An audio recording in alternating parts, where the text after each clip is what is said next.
하나님의 말씀은 하박국 3장의 제목은 사명자의 기도입니다.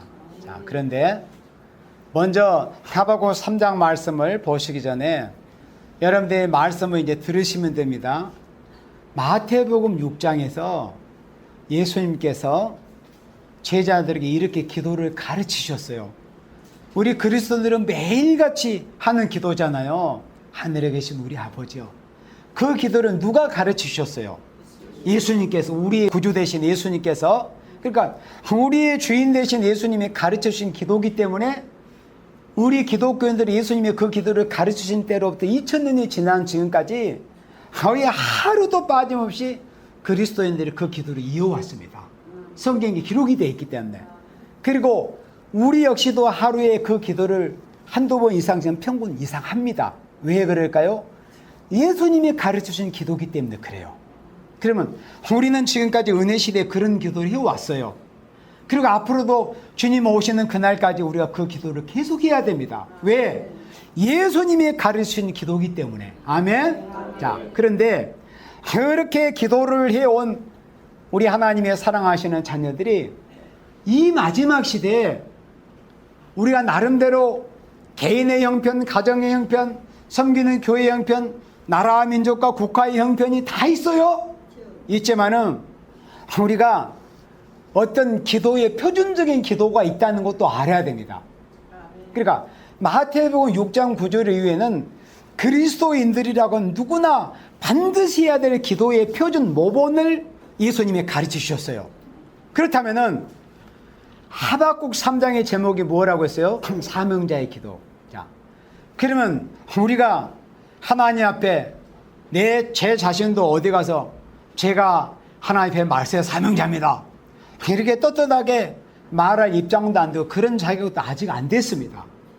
그렇지만은 우리는 하나님께서 우리 자신은 부족하지만은 결국에는 주님께서 우리로 하여금 이 하나님의 말씀을 들을 수 있는 신령한 기문, 성령이 교회들에게 하시는 말씀을 들을 수 있는 신령한 기문을 열어주셔가지고 사도와 선지자와 사도들을 통해서 예언케하신 그 말씀을 들을 수 있는 신령한 기문을 열어주셨어요. 그러면 그게 뭘 의미하겠느냐?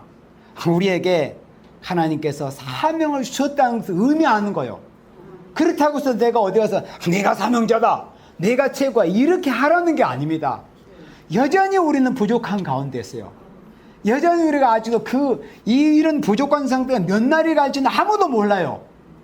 그렇지만은 말씀 안에서 우리가 생각해 보면은 나같이 부족한 인생이라도 성령의 교회들에게 하시는 말씀, 선지자와 사도들을 통해서 하신 이 은혜의 말씀을 들을 수 있는 이 신령한 기문을 열으셨다는 것은 부족하지만은 뭔가 마지막에 하나님의 위대한 역사에 우리를 귀하게 쓰시고자 하시는 그런 뜻이 계시지 않겠는가? 그런 소망을 우리가 가져볼 수 있단 말이죠. 그러면 사명자라는 게 뭐예요? 그래서 사자가 원래 한자 중에 보낼 사자입니다. 심부름꾼 사자라고 할 수 있으니까 하나님이 보내서 쓰시는 일꾼, 머슴들의 사명자라고 하는 거예요. 그러니까 우리는 지금도 나름대로 저나 여러분들이 자기 위치에서 부족하지만 지극히 작은 일에 적은 일에 충성들이 하고 있어요. 그러나 진짜 이제 우리가 한 일이라는 기간이 앞으로 남아있잖아요. 그 기간 중에서 전반에 해당되는 1260일, 3년 반, 한때 두때 반때 42달, 1260일이라는 하나님의 그 마지막 긍휼을 베풀어주는 기간에 쓰임을 받기를 우리가 목적하고 소망을 가지고 나아갈 수, 이런 소망을 우리에게 말씀 안에서 주셨단 말이죠. 그렇다면 지금 우리가 어디 가서 내가 사명자 이렇게 큰 소리 칠 입장은 분명히 아니지만은 그런 소망을 주셨다는 거죠. 그렇다면은 뭔가 우리가 예수님이 마태복음 6장 9절에 의해서 가르치는 기도는 설령 뭐 큰 사명이 없다 할지라도, 그러니까 오늘 하나님이 영혼을 부르시면 육체가 흙으로 가고 낙원에 갔다가 나중에 부활해서 천국 가실 분들이라도 그 기도는 반드시 해야 될 기도고 했어야 될 기도, 예수님이 가르쳐 주셨으니까. 그런데 여기 하박국 3장의 기도는 모든 사람들이 할 수 있는 기도가 아니에요. 이 기도를 아무나 할 수 있는 기도도 아니고 또 그런 사명을 또 받은 것도 아니에요. 이제 이 본문 내용을 보면 알 수 있어요. 제목이 벌써 사명자의 기도. 뭔가 묵직하고 뭔가 두려움이 느껴지는 이런 제목 아닙니까? 사명자의 기도라니. 물론 성경에 기도의 모범이 되는 그런 기도가 여러 편 있어요. 이번 앞서간 우리 목사님들이 그걸 다 먼저 전거했지만 한나, 그 한나의 기도 얼마나 굉장한 기도입니까? 원수의 머리를 박살 깨트려 버리겠다는 거예요. 그리고 그 한나가 최초로 메시아라는 그 단어를 사용해서 기도를 했습니다. 엄청난 기도죠. 한나의 기도. 그러니까 우리 성경에 보는 대표적인 그런 기도들이 있어요.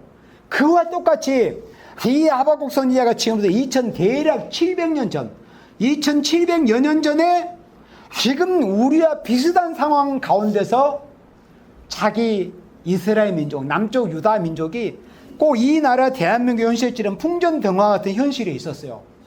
앞으로 이제 북방 바벨론의 침략을 받아가지고 유다가 완전히 멸망을 당해버리고 예루살렘이 멸망을 당하고 하나님의 이름이신 거룩한 조선인 성전이 박살이 나버리게 될 그런 풍전등화 같은 그런 상황에서 이런 기도를 할 수밖에 없는 그런 상황이 된 거예요.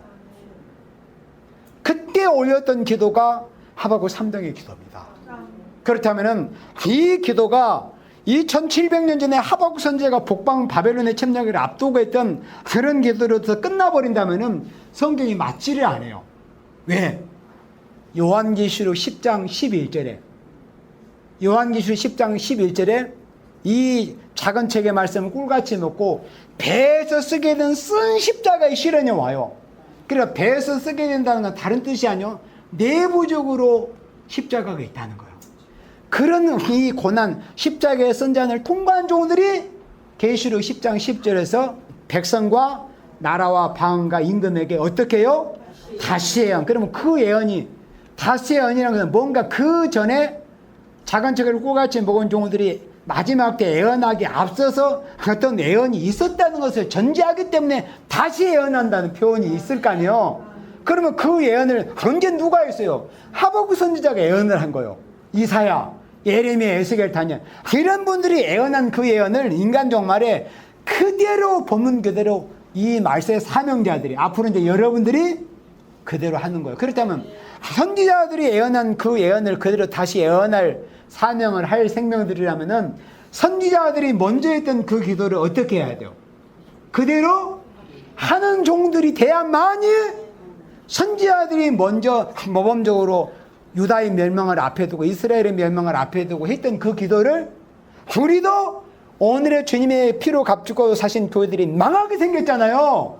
여러분들 앞서 설교 드렸잖아요. 유물적 정책으로 온통 교회, 그러니까 말은 거창하게 평등기본법이니 차별, 말은 그 말이 얼마나 미사 요구치를 아름답습니까? 차별하지 말은 얼마나 아름다워요. 근데 낮에 여러분 설교 드렸잖아요. 그게 교회를 치기 위해서 교회를 파괴시켜버리게 한 법입니다. 이사야 10장의 말씀처럼 불의의 불법적인 법령이에요. 그게 결국 공격의 이 타켓 목적이 교회 부셔버리려고 하는 짓입니다. 이게 전부 다 겉은 그럴듯하게 표장하는 거예요. 교회, 왜? 붉은 공산 세력이 교회가 자기네들이 세계 적하는데 가장 걸림돌이 된다는 걸 알고 있어요. 마귀들이 더 잘합니다. 교회 무너뜨리기 위해서 하나님이 없다고 하는 물질이 신처럼 여겨지는 그 유물적 정책, 오직 물질뿐이라는 유물적인 이 주의, 유물적 이 정책을 가지고 교회를 부셔버리려고 하는 이런 이 풍전등화 같은 이런 상황을 만날 때 우리도 똑같이 하박국, 우리의 믿음의 선진인 선배 선지자님, 이 하박국 선지자님이 했던 그 기도를 우리도 고스란히 그대로 하나님 앞에 올려드려야 돼요. 그런 내용이 하박국 3장에 기록이 되어 있습니다. 그러면 자, 첫 번째 1절에 시기오롯에 마친 바 선지자 하박국의 기도라.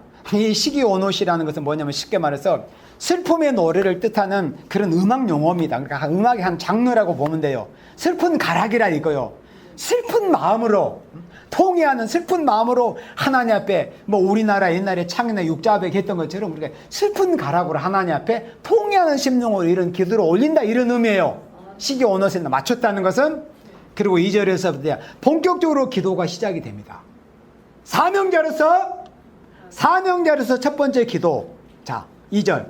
여호와여, 내가 주께 대한 소문을 듣고 놀랐나이다. 놀랐으면 어때요? 반응이 보여야 되잖아요. 하박국 선지자는 사명자이기 때문에 하나님께 깜짝 놀라 소식을 들었어요. 하박국 1장 5절 이후에 내가 한 일을 행할 것이다. 그러나 너희가 아무도 믿지 않을 거다. 그 말씀은 하나님이 하박국 선지자에게 북방 바벨론에 들여서 네 민족을 내가 박살을 내버린다. 그렇게 하박국 선지자나 에레미야 선지자를 통해서 경고해도 유다 백성들이나 하나님의 백성이라서는 아무도 믿지를 않는다. 하나님이 벌써 알고 계셨기 때문에 하박국 1장 5절에 한 일을 행할까지만 아무도 믿지 않는다. 그 말씀에 대해서 에레미야가 4장 12절에 천하 열왕이 아무도 생각지 못한 일이 있을 거다. 그게 뭐냐면은 이 대적이 온수가 예루살렘 성에 진입할 것이라는 것은, 성전에 진입할 것이라는 아무도 예상하지 못했던 일들이 벌어진다는 거예요. 그게 인간 종말이에요. 오늘날 교회들이, 대형 교회들이 많이 있잖아요. 이 선지서의 말씀대로 보자면 그런 엄청난 큰 대형 교회들도 마지막에 예언의 말씀을 읽고 듣고 지켜 순종치 않는 다 원수들에게 짓밟힙니다. 황충에게, 붉은 짐승의 세력대 짓밟힙니다. 그러면 그걸 쉽게 수긍을 하겠느냐, 그 교회들이 받아들여지겠어요? 우선 기분부터 나쁘죠. 그래서 그걸 에레미야 선지자가 에레미야 4장 12절에 성령의 감동으로 천하열왕이 믿으려고 하지 않는다는 거예요. 교회가 짓밟히게 될 것이라는 것에 대해서 그런 것을 다시 예언을 하는 거예요. 이 마지막 사명자들이. 그래서 그런 소식을 듣고 어떻게 했어요? 놀랬다. 놀란 일은 놀래야죠. 놀란 일에 놀라지 않는 사람은 어떤 상태일까요? 깊은 잠에 빠져 있거나 아니면 감각이 없어지는 사람. 이 육적으로 중병에 있는 사람은 이렇게 찝어도 아픈 줄 감각이 없어지지 않는, 그러니까 영적으로 아주 중병에 걸려가지고 감각을 느끼지 못한 상태, 영적 상태. 이번에 들었죠. 스바냐 1장에 찢기처럼 갈아지는 심령들. 아니 우리나라에 되어지는 법은 뭔가 놀리는 게 보여야 될 거 아니에요. 이번에 4월 15일에 이 총선 결과를 보고서 이거 큰일 났구나. 이거는 공산화는 시간 문제구나. 이제 연방제로 적화되는구나. 놀랄 일에는 놀려야 되지. 놀랄 일에 놀라지 않는 사람은 그게 육체가 껍데기는 살아있지만 실상은 영은 죽어있는 상태예요. 그러면 하박국 선지자처럼 놀랄 일을 어떻게 놀려야죠. 그럼 놀려고 말해요. 큰일 났네. 큰일 났네. 그 얘기만 노다지 하고 다니면 되겠어요? 하나님의 반응이 보여야 되잖아요. 어떤 반응? 여호와여, 주는 주의를 이 수년 내에 부흥케 하옵소서. 이게 사명자로서 첫 번째 기도예요. 오늘 여러분들이 말씀 듣고 이제 기도가 정립이 될 겁니다. 우리는 다 사적으로 해야 될 기도들도 있어요. 사사로운 기도들도 있잖아요. 가정상 개인 문제. 그러나 최소한 말씀을 알고 나서는 우리가 가장 우선적으로 위선 하나님 앞에 올려야 될 기도, 가장 중요하게 생각해야 될 기도가 뭐냐면은 하박국 선지자가 했던 기도 그대로입니다. 여호와여, 주는 주의를 이 수년에 부흥케 하옵소서. 이 기도가 이 말씀을 들은 생명들에 있어서는 첫 번째 기도, 가장 중요한 기도, 인생에 있어서 절대절명의 가장 중대한 기도가 돼야 돼요. 왜?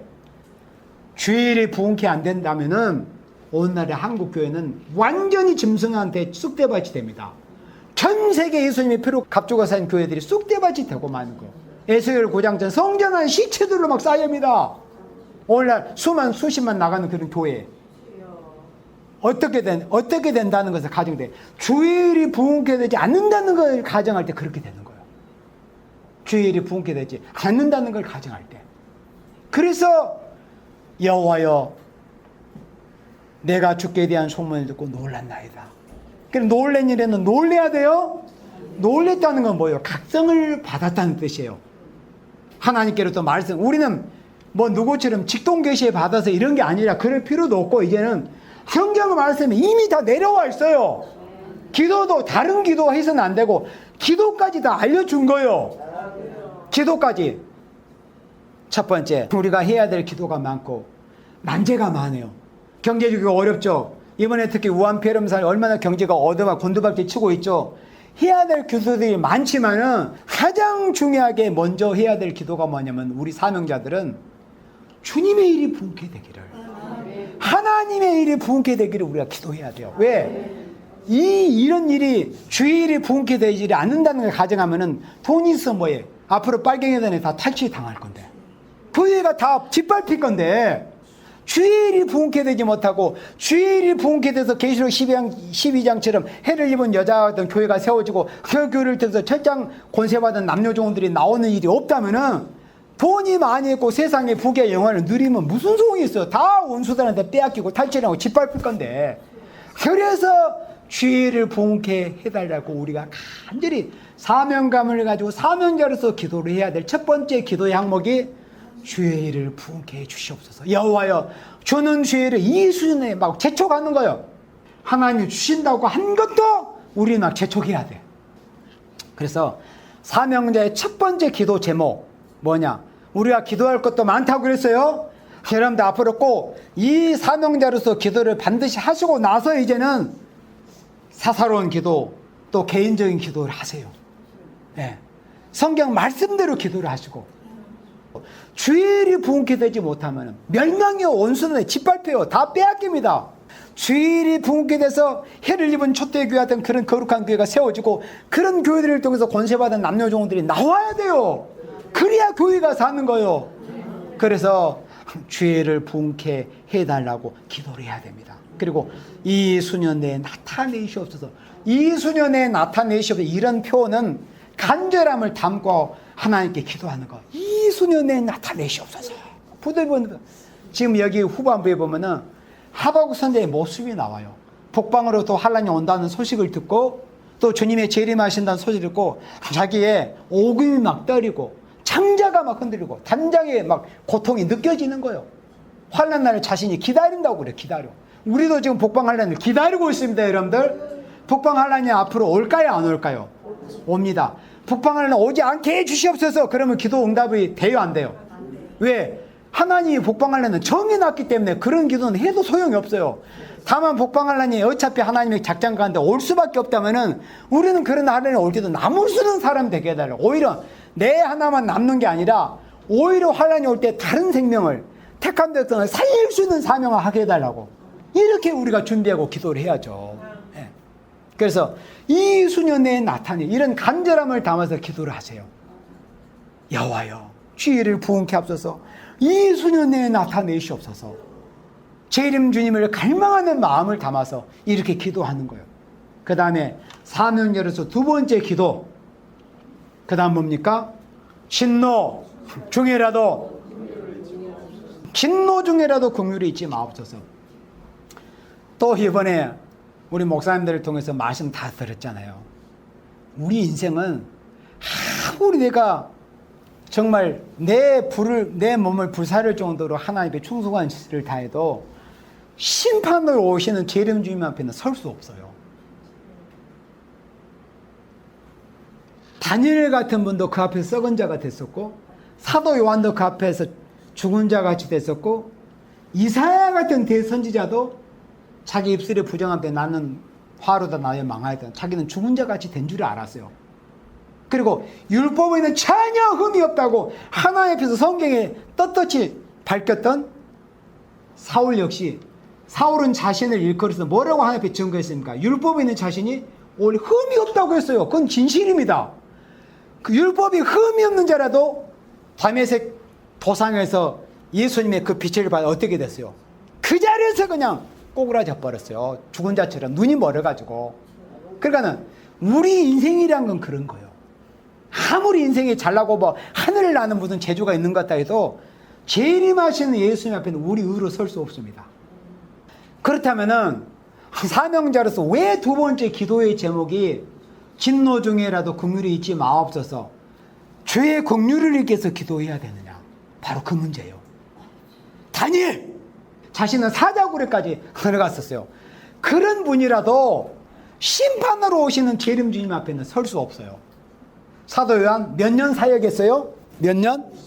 60년을 사역했어요. 예수님 부활을 성취한 이후에 60년을 사랑의 사도로 이름을 날리면서 복음을 전했던 그런 사랑의 사도, 산순교적인 했던 사도 요한도 예수님의 십자가 앞에까지 유일하게 따라갔던 제자가 누굽니까? 사도 요한이요. 그런 분이라도 심판 주님 앞에는 설 수 없다는 걸 보여준 겁니다. 그럼 누가 설 수 있어요? 설 수 있는 사람이 있습니다. 누굴까요? 긍휼을 입는 사람입니다. 그래서 이렇게 사명자로서 기도를 하는 겁니다. 진노 중에라도 긍휼이 있지 마옵소서. 우리는 주의 긍휼을 입기 위해서 기도해야 돼요. 그러면 기도만 한다고 긍휼이 입을까요? 아니에요. 서만역교회 예수님 뭐라고 말씀했죠? 죽도록 내가 네 형편 다 알아. 네가 얼마나 육적으로 가난하지만 그러나 네는 실상은 부유한 교회야. 진노 중에 긍휼을 입기 위해서 기도해야 됩니다. 그렇다면 생활이 동반이 돼야 돼요. 하나님께서 불쌍히 여기실 만한 그런 모습. 너는 정말 적은 능력을 가지고도 사람을 때 너는 정말 미미하고 지렁이처럼 약하고 사람을 때 정말 지렁이처럼 보일지라도 그래도 네 힘을 다해서 네가 할 수 있는 자리에서 네 자리에서 네 곳에서 작은 것에 너는 충성했구나. 이게 긍휼의 조건이 되는 거예요. 그래서 긍휼을 입기를 목적하고 기도해라. 이게 사명자로서 두 번째 기도예요. 사명자로서 이 기도는 반드시 해야 돼요. 이런 기도를 하는 사람 정말 겁없는 사람, 하나님 두려운 줄 모르는 사람, 또 자기가 다니엘보다 더 위대한 사람, 사도 요한보다 더 훌륭한 사람이라고 생각을 하는 사람이에요. 우리 인생 중에는 그런 생명이 없습니다. 그래서 우리는 주의 긍휼을 일으켜서 기도해야 된다. 뿐만 아니라 우리의 생활이 주님께서 불쌍히 여기실 만한 생활이 있어야 돼요. 부족하고 가난하고 어려운 가운데서도 죄를 부흥케 해보려고 하는 거. 내가 적은 능력을 가지고도. 이번에 여러분 그런 말씀입니다. 어떻게 이 하나님이 일은 큰일이야. 어차피 인간은 큰일 못한다니까요. 우리가 무슨 뭐 하늘 나는 재주가 있으니까 뭘 합니까? 어차피 우리 인간은 큰일 못해요. 마태복음 25장에 예수님이 달란트 비유하셨죠. 그 달란트, 5달란트, 2달란트 받은 종에게 무슨 조건으로 칭찬을 하셨다? 많은 달란트 남겼다고? 그러면 작은 것에 충성했다고 예수님이 칭찬을 하신 거예요. 많이 남긴 게 아니라 네가 지극히 작은 것에 충성했기 때문에 너는 5달란트, 2달란트, 10문화 남겼으니까 10골 차지해라 이겁니다. 그 조건이. 뭐 크고, 그래서 사람들은 분량을 봅니다. 규모와 수량을 따집니다. 사람은 수량을 따져요. 그러나 예수님은 수량을 따지는 게 아니에요. 지극히 작은 것에 얼만큼 충성했느냐. 그러니까 충성하지 못할 사람이 있어요, 없어요? 없습니다. 왜? 각 사람의 분량에 따라서 요구하시는데 나는 저 사람처럼 못하니까. 이거는 마귀한테 속는 거예요. 다 분량대로 우리가 충성하면 되는 거예요. 지극히 작은 것에. 그러면 정말 힘들 때 우리 고군사님이 걸어다니기도 힘든 장관이 종들에서 기도할 때 막 소리 막 질러가면서 그렇게 하잖아요. 쩌렁쩌렁하게. 그러니까 그런 게 작은 일에 충성이고 사명하는 거예요.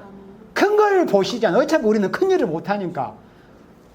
그런 모습을 보일 때 주님이 그래. 네가 미약하고 가난하고 힘없고 병약하지만은 노쇠했지만은 정말 네가 주 앞에 충성을 하는 거다. 그래서 긍휼히 여겨진다 이겁니다. 무슨 목적으로? 죄를 부흥케 하고자 하는 목적으로. 다른 목적이 되어서는 안 돼요.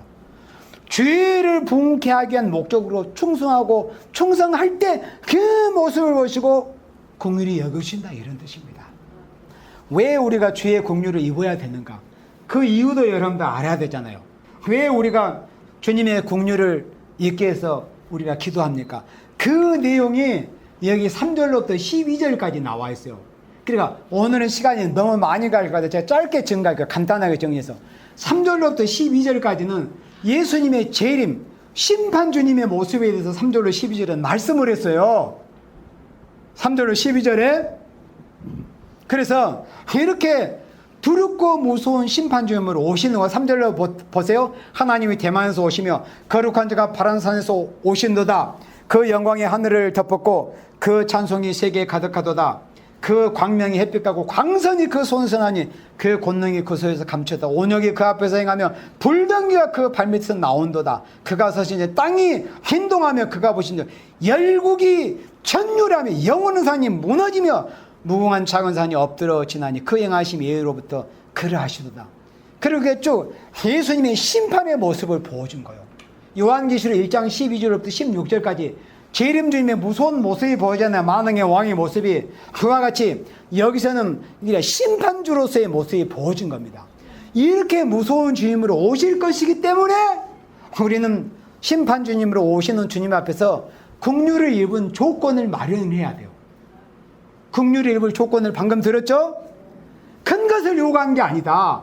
네가 맡은 곳에서 할 수 있는 것에서 지극히 작은 일에 죽도록 충성을 해라.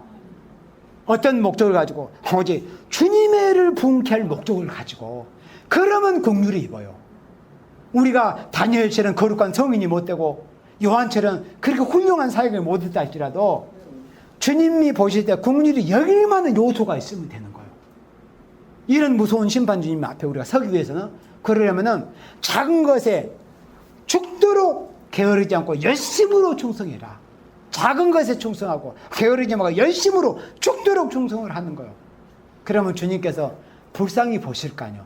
야, 너는 참 힘도 약하고 받은 능력도 적고 부족한데 정말 너는 혼심을 다해서 해산의 수고를 다해서 주님의 영광, 너는 나를 위해서 정말 순종하고 충성했구나. 주님은 다 아시잖아요.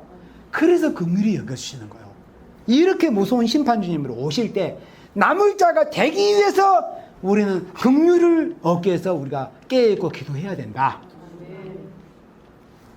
그리고 이제 여기 3장 8절이나 9절 같은 경우는 예수님이 오실 때 요한계시록 6장 1절로 2절은 대부분 교회에서 흰말을 적글 쓰더라고 하잖아요. 그러나 하박국 3장 8절로 9절을 읽어보면은 심판 주님께서 여호와께서 흰말을 타시고 그 다음에 9절에는 주께서 활을 꺼내셨어요. 살을 발하셨어요. 이 화살이 뭐냐면 계시록 6장 1절에서 흰말 탄 자가 가지고 있던 그 활이에요. 주께서 활을 가지고 살을 바로 발하셨다고 했잖아요. 재림 주님의 모습이에요.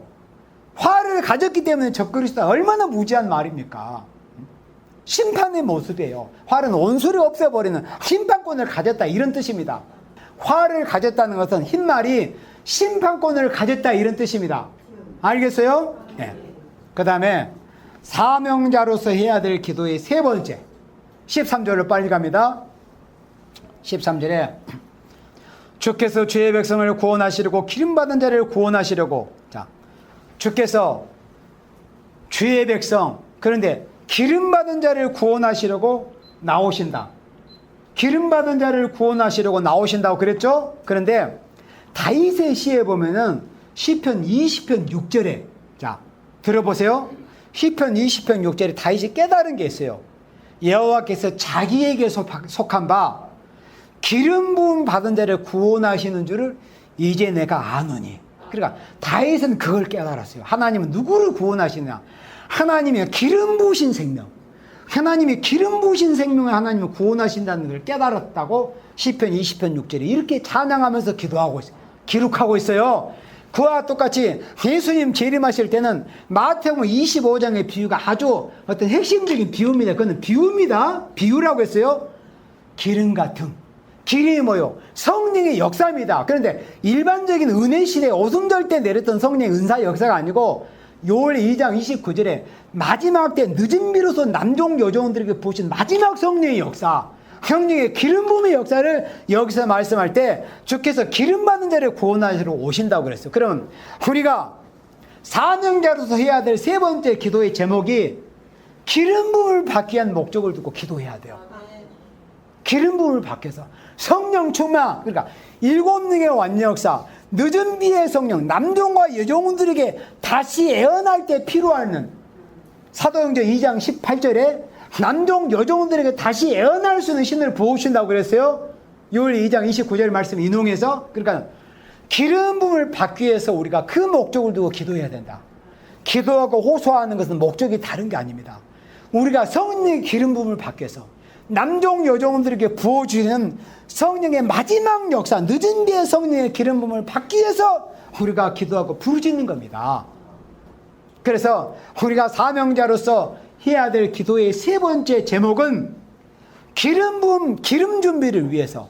그게 어떤 기름? 마태복음 25장 4절에서 슬기로운 처녀가 가지고 있었던 담았던 그 기름입니다. 기름이 담겨져야 등이 빛을 발하는 거예요. 그 빛이 베드로서 1장 19절에 또 우리에게 확실한 애언이 있는데 어두운 데 비추는 등불과 같다. 그래서 마태복음 25장 기름을 담아가지고 불을 밝히는 그 등불이 뭐라고요? 예언의 말씀이다. 그래서 사명자로서 반드시 해야 될 기도 제목의 세 번째는 기름 준비를 위해서 기도해야 된다. 성령 충만, 은사 성령 정도가 아니라 우리가 방언 받기서 기도하는 게 아니에요. 이제 앞으로 7명의 완전 역사를 받으면 17개의 방언을 합니다. 전 세계의 방언이 7,000방언이 넘어요. 그거 7,000개의 언어를 어떻게 우리가 언제 공부해서 세계를 다시 예언합니까? 인간으로. 아무리 머리가 좋아도. 안 그렇겠어요? 사람의 언어가 전 세계 7,000가지가 넘어요. 이게 인간의 힘으로 되겠어요? 그러나 남종 여종들에게 부어주시는 성령의 기름 부음의 역사를 받으면 신처럼 역사해서 7,000방언을 사용하는 어떤 민족, 부족, 심지어 아프리카 소수민족에게 가서 우리가 한국말로 하는 식으로 전해도 하는 그들은 마치 베드로가 15국의 넘는 유태인들 앞에서 히브리어로 말할 때 그들은 자기 곳에서 사용하는 언어로 들었듯이 그런 게 예표예요. 은혜 시대도 그런 정도의 역사가 있었는데 종말역사는 완전 역사, 세계적인 역사예요. 그러니까 7,000방언을 사용하는 사람들 다 알아들어요. 그래서 기름 준비를 해서 기도해야 됩니다. 이제 기름 받지 못하면은 마지막 부으시는 7명의 성령의 기름 부음을 받지 못하면은 큰일 납니다. 황충에게 짓밟힙니다. 황충에게. 그러니까 마지막 7명의 성령의 역사를 받았다는 의미가 인을 맞았다는 의미예요. 증인의 권세를 받았다는 의미입니다. 계시록 11장에 청량을 받았다는 의미예요. 다 똑같은 말씀입니다. 그래서 기름 준비를 해서 기도해야 된다. 16절 내가 들었으므로 내 창자가 흔들렸고, 그러니까 사명자인 하박국 선지자는 구약 때 자신의 동족이며 하나님의 백성이라 이름을 가진 유다 민족이 북방 바벨론으로부터 당할 환란에 대한 소식을 하나님께로부터 계시로 들었단 말이죠. 그걸 듣고 나서 하박국 1장에서 듣고 2장에서 각성을 받아 여기 3장에서는 예수님이 심판주님으로 오시는 모습을 3절로부터 12절까지 묵시를 보았단 말이죠. 하박국 1장에서는 자기 민족 하나의 백성이 당할 환란, 북방 환란. 그리고 3장은 신불신간에 교회 예수님의 재림할 때는 불신자들도 맞이하잖아요. 부득부. 그런데 하박국 3장은 예수님이 심판으로 오실 때는 바벨 교회만 심판으로 오시는 게 아니라 불신자들 다 한꺼번에 심판으로 오시는 거예요. 종합 심판이죠. 그러니까 하박국 1장은 하나의 백성이 당할 북방 환란의 소식을 듣고 각성을 받고 2장 같은 문소운동을 했고 3장에서는 심판주님으로 오시는 모습을 묵시로 보았어요. 그러니까 어떻게 돼요? 16절에 내가 들었으면 내 창자가 흔들렸어요. 북방으로부터 오는 환란의 소식, 심판주님으로 오시는 그 주님의 소식, 그 소식을 창자가 막 흔들렸다는 이 뜻은 뭐냐? 창자가 막 진동하면 아프잖아요. 그러니까 인간이 육체로 당하는 가장 큰 고통이 단장의 아픔이라고 하잖아요. 장이 끊어진 아픔. 그러니까 단장의 고통을 느꼈다 이거예요. 창자가 흔들렸다는 것은. 근데 사실 우리가 지금 이 고통을 느껴야 되거든요. 근데 아직 못 느끼고 있어요. 그러네 그런 은혜가 임할 겁니다. 그러니까 사실은 우리가 이때 이런 고통을 느껴야 맞아요. 사실은 이 우리나라의 모습이나 세계 모습을 볼 때 우리는 또 말씀을 통해 소식을 들어. 우리는 말씀을 통해서 소식을 듣는 거예요. 하박국처럼 직접 묵시를 받는 게 아니에요. 이미 선지자를 통해 다 말씀해 놓으셨기 때문에. 내가 들었으므로 내 창자가 흔들렸어요. 장이 막 꼬이고 흔들리는 아픔이 느껴지는 거예요. 그 목소리로 인하여 내 입술이 떨렸도다. 주님의 재림하실 때 그 우렁차고 두려운 음성, 그 음성을 내 입술이 막 떨린 거야. 입술이 막 파랗게 해가지고 입술이 새카맣게 됐고 입술이 떨렸어요. 그리고 무리가 우리를 치러 올라오는 환란. 그러니까 하박국 1장과 같이 북방으로부터는 그 환란. 하박국 1장의 5절 이후에 하박국 1장 6절에서부터 시작이 됩니다. 북방 환란의 모습이. 우리를 치러 올라오는 환란 날을 자신이 기다린다고 그랬어요. 근데 우리도 지금 하박국 선지자가 2700년에 그랬던 것처럼 인간 중간에 지금 이 시기에 우리는 북방의 환란을 우리가 기다리고 있는 입장입니다. 모르는 사람은 이것도 좀 모르니까 기다리지도 못해요. 항상 평안하고 좋은 시대만 오고, 이제 김정은이가 요즘 꼬리 내렸다면서요. 그냥 꼬리 내리면 또 좋은 세상 올 걸로 그렇게 떠리석은 생각들을 하고 있어요. 그러나 우리는 말씀을 들은 사명이 있다면은 우리는 말씀을 통해 소식을 듣는 거예요. 말씀을 통해서 소식을 듣는 거예요. 그러면서 이제는 우리가 환란 날을 기다려야 돼요. 그건 원하든 원하지 않든 부득불 기다릴 수밖에 없어요. 환란 날을 내가 기다리면 그 다음에 어떻게 했어요? 내 뼈에 썩이는 것이 들어왔으며, 그러니까 뼈가 썩는 아픔이 고통이 느껴지는 거예요.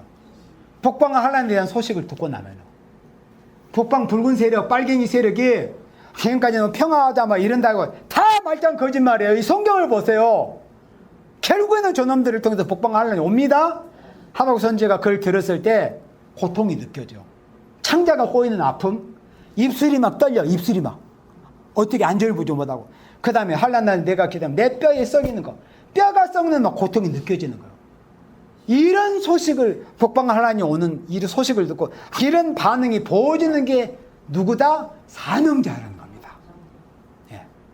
그래서 우리는 이런 환란, 북방으로부터 환란, 또 예수님이 심판주로 오실 때 그 두렵고 무서운 심판주님 앞에 우리가 설 수 있는 사람이 되기 위해서는 긍휼을 입을 수 있는 사람이 돼야 된다. 그리고 기름 부음을 받아 남을 수 있다. 그 다음에 17절에 비록 무화과 나무가 무성치 못하며 포도나무에 열매가 없으며 감람나무에 소출이 없으며 밭에 식물이 없으며 우리의 양이 없으며 외양간에 소가 없을지라도, 자, 이 말씀은 경제적으로 어려움이 온다는 거예요.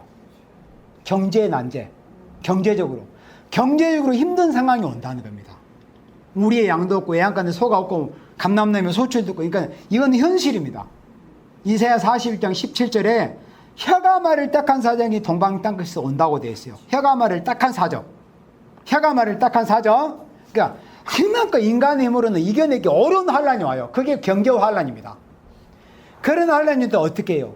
그런 환란이 오지만은 18절에 나는 여호와로 인하여 즐거워하며 나의 구원의 하나님에 기뻐하리라. 그러니까 이 사명자로서 해야 될 기도의 네 번째 있잖아요. 네 번째는 경제적인 어려움을 이겨낼 수 있도록 우리가 기도를 해야 돼요. 경제의 시련을 이기도록. 네 번째 기도 제목이 경제의 시련을 이길 수 있도록. 이게 현실이잖아요. 경제는 삶이니까, 생활이니까. 그렇잖아요. 재림의 주님을 기다리는 사람. 근데 그 회담은 앞선 종들을 통해 다 들었을 겁니다. 그래, 인간 방법으로 하나님 일 다 뒤로 제껴버리고 바동반이 되는 게 아니라 먼저는 그의 의와 그의 나라를 구하라. 그게 해답이에요. 그러면 말씀 충만, 성령 충만한 생활을 하려고 애를 쓰다 보면은 하나님이 그런 것은 해결을 열어줍니다. 쉽게 말해 직장 문제, 생활 문제 이런 것들을 열어주기 때문에 우리가 부족한 저희들은 이만큼이라도 주의 활동을 할 수 있는 거예요. 실제로 그렇습니다. 예. 하나님이 해결해 줘야 돼요.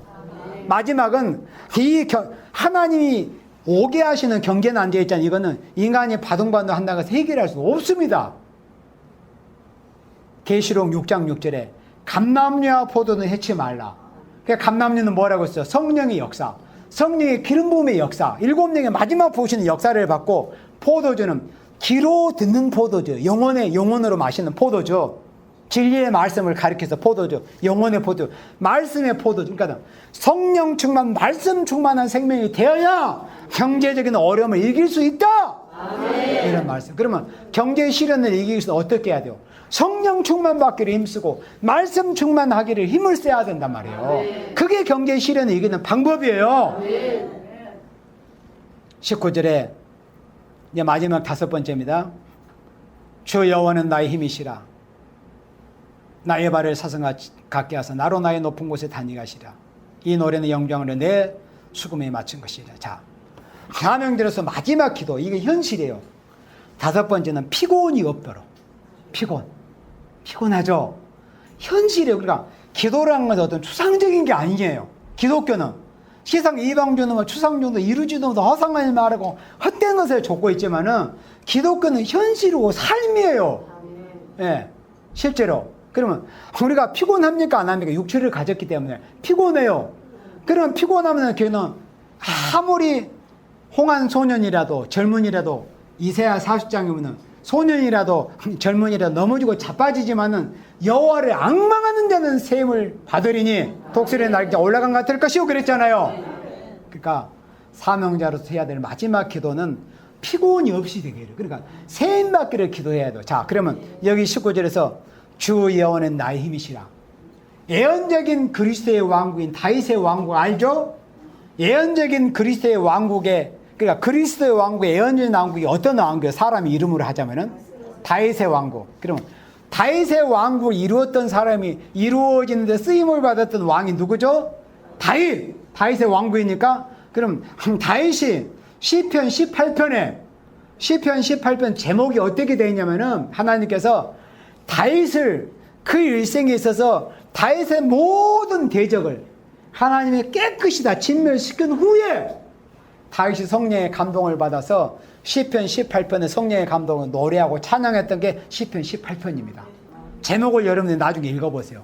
그러니까 그는 이 다윗의 삶의 최종 결론적인 찬양입니다. 그러면서 제일 먼저 시작이 어떻게 됩니까? 나의 힘이 되신 여호와여. 그러니까 자기가 일생에 얼마나 그런 산전수를 겪으면서 죽을 고비를 몇 차례 겪으면서도 결국은 온수단한테 쓰지 않고 죽지 않고 피하지 않고 결국은 최후의 승리를 이루고 그 왕국의 반석을 다져놨잖아요. 그게 그리스도의 왕국의 뭐 예언적인 왕국이요. 근데 그 예언적인 왕국을 이루었던 만왕의 왕주던 다윗이 자기의 인생에서 신앙의 결론편입니다. 시편 18편이 여호와는 나의 힘이시라. 그 다음에 뭐라고 했어요? 내가 주를 사랑하나이다. 그러니까 자기 일생에 있어서 다윗이 잘나고 똑똑하고 해서 된 게 아니라 여호와께서 자기에게 힘이 되어주시고 능력이 되어주셨다는 것을 찬양하고 감사하는 시입니다. 최종 신앙의 결론적인 고백이요. 시편 18편이 여호와께서 나의 힘이 되어주셨다. 그러니까 어떻게 내가 하나님을 사랑합니다. 하나님이 내 일생의 힘이 되어주셨습니다. 그러니까 그런 다윗이 이 만왕의 왕이었던 다윗이 고백했던 그런 똑같은 고백을 우리도 이 마지막 시대에 해야 되는 거예요. 그게 사명자로서 마지막 5번째 기도의 제목입니다. 내용이에요. 피곤이 없도록 주 여호와는 나의 힘이시라. 다윗이 이렇게 하나님을 찬양했어요. 그런데 하박국 선지자가 똑같이 이렇게 찬양을 합니다. 주 여호와는 나의 힘이시다. 그런데 이 기도와 찬양이 바로 오늘 시대에 우리의 기도고 찬양이 돼야 돼요. 하나님만이 나의 힘이 되십니다. 인간 인생 의지하지 마라. 스위치의 가치가 어디 있느냐? 호흡이 코에 있다. 걷어가 버리면 흙으로 돌아간다. 왜 인생 기다리느냐? 여호와 하나님만 바라봐라. 그러면 여호와를 앙망하면 셈을 주실 것이다. 아멘. 그래서 이 마지막 시대 우리 해야 될 기도도 많아요. 그러나 반드시 이 5가지 기도를 잊지 않아야 됩니다. 이게 사명자의 기도예요. 주의를 부응케 해달라고. 그러니까 천하 없어도 주의를 부응케 되지 못한 우리 그리스도는 아무 소망이 없어요. 예. 특히나 이 말세 재림의 주님을 기다리는 우리 그리스도인들에게 주의를 부응케 되지 못하는 우리는 정말 불쌍한 인생으로 끝나고 맙니다. 고린도전서 15장 말씀처럼 사도 바울이 그리스도인들에게 뭐가 없다면 가장 불쌍한 자다? 부활이 없다면. 똑같은 원리로 이 예수님의 재림을 기다리는 말세 성도들에게 주일이 부응케 되지 않는다면 정말 인생 중에 불쌍한 인생 오늘에 사는 그리스도인들 여러분들이요. 다 재림 소망 가지고 있잖아요. 안 그래요? 근데 재림을 맞이하지 못하는데 얼마나 불쌍하게 됩니까? 예수님의 재림을 맞이하면 어떻게 해야 돼요? 주님의 일이 부응케 돼야 된다 이겁니다. 그래서 주의 일을 부응케 되기를 가장 먼저 가장 중요하게 기도하라. 그리고 긍휼을 입기 위해서. 3번째는 기름 부음을 받기 위해서. 4번째는 경제적인 시련을 이기기 위해서. 5번째는 피곤이 없는 세임 받기를 기도해라. 이 핵심 기도 5가지를 기도하라는 겁니다. 이게 사명자의 기도예요. 그리고 이제 여러분들 나머지는 알아서 개인적인 기도, 사사로운 기도는 마음껏 하시면 됩니다. 예. 반드시 하나님이 가르치신 우리 믿음의 선진들이 모범으로 본 이 기도를 드려야 돼요. 마치 예수님께서 우리에게 기도를 가르치신 것처럼 하박국 선지자를 통해서 여호와 하나님께서 말씀 사명자들에게 하박국을 통해서 우리에게 기도를 지금 가르쳐주고 계시는 거예요. 이런 기도를 해라. 그래서 우리는 주의를 부흥케 하기 위해서 힘써 기도해야 합니다. 아멘. 그리고 꼭 어떤 어려움이 올지라도 하나님 바라보셔서 약속하신 세임 받아서 사상까지 뛰면서 아름다운 소식의 시온에 증가하는 귀한 사명을 감당하는 여러분들이 되시기를 주님의 이름으로 축원합니다. 아멘.